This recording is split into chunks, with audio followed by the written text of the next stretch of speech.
Hello. Good morning. I'm trying to hand stabilizing video and see if it's any better.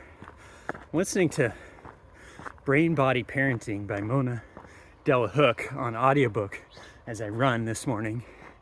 My nice 5-mile run. So now you know what I'm doing. And I want to say something because I'm really mad. I am so mad about bad parenting advice. And this is what I'm mad about. And you listen up because, all right, I'm going to debunk something. And that's this. Parenting advice, they're always saying kids have trouble with transitions. They have trouble with transitions, so you got to just be prepared. You're leaving a party, you get in the car to go home, that's transition. Playtime's over, time to start baths and bedtime routine, that's a transition. It's all transitions. They have trouble with transitions. Man, I think that is, all right, I get it. This is helpful for a parent to think of, but that's such like a parenting, such an adult way to think of it. Kids don't have trouble with transitions. They don't even know what a transition is. They're not experiencing transitions the way we experience transitions. My 4-year-old, he doesn't know what happened like an hour ago. Like, what'd you do when you were at that thing an hour ago? I don't remember. I don't know. Like, my 6-year-old, she could start to remember some things. But their sense of time, man, it's so different from ours. And that's why I don't think this is a good way to frame it. What's really going on is that they're deep in the zone. Think about it, if you didn't have that sense of time. I don't know what's happening next. I don't know what time it is. I don't know how much time has elapsed. I don't know how much more time will elapse. My parents say 5 minutes. I don't even really know what 5 minutes is.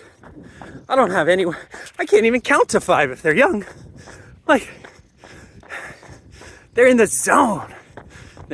So I decided to kind of put this to the test.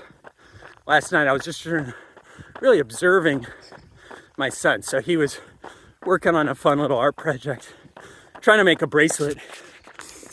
4 years old. He didn't know how big the loop has to be to fit around your hand. So I help him a little. We make this small loop. I didn't know what he was doing. Then he tries to put it on his hand. It doesn't fit. So frustrating. And I'm like, well, that was your last try. It's bath time. I had warned him, whatever. I told him 5 minutes, transition, all this stuff. He was in the zone. He had a project and a mission, and he was on that mission, and he was going to make it happen. And he had a vision of a bracelet. He was working towards that. He doesn't know what's happening.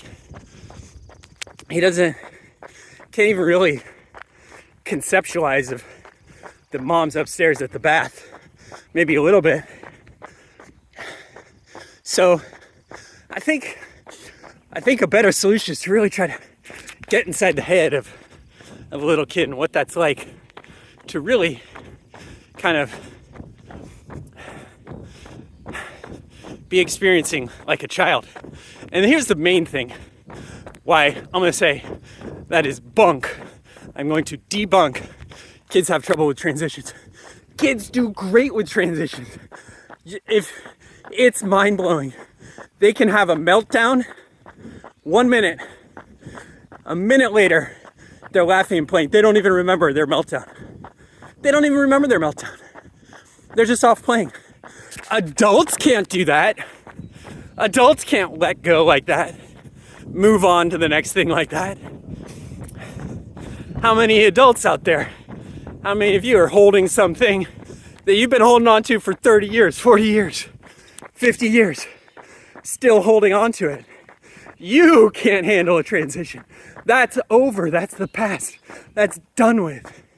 That's no more. And you are still not transitioning. Kids don't do that.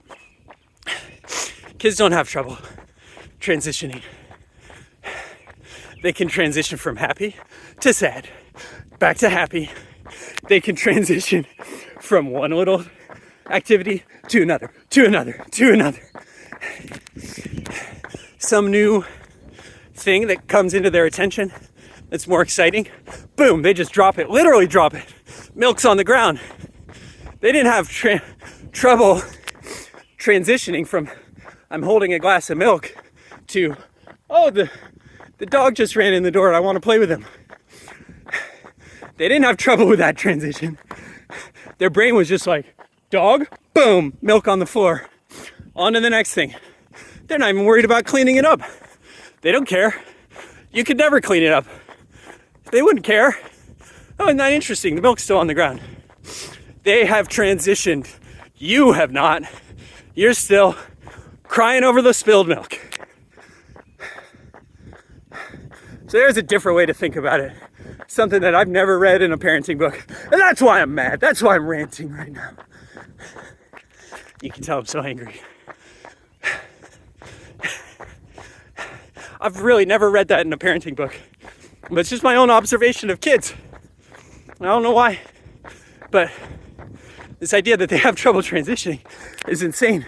And it's so important also when you're setting a limit, because they will fight you.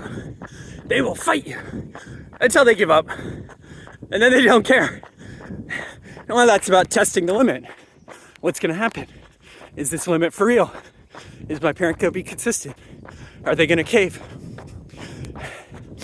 So, you know, I don't want you to play with that thing right there, the vacuum or whatever. I don't know, something that's breakable. I don't want you to play with it. No! Oh my God! Meltdown, tantrum. No, seriously, I don't want you to play with it. Take the vacuum away. Meltdown, tantrum. Oh, hey, here's a toy. Okay, on to the next thing. They emote. They release their emotions, but they transition impressively well. There's maybe something to be learned about the art of letting go that we can learn from children. Of course, a lot of that's just their brain that doesn't have the memory and storage capacity that a mature adult brain does.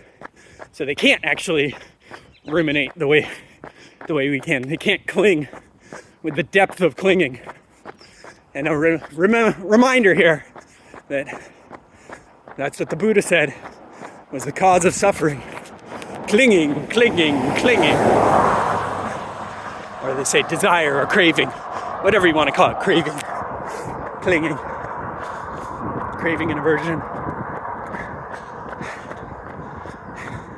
It takes a mature adult human brain to really, really cling to things the way we can cling to things. So get a little inspiration. And if there's something you can take from this, watch your kids, observe them. Oh, just like mindfulness practice of your own mind and body, mindfulness of your child's mind and body. So good. Not that I'm an expert. I need more of this advice for myself.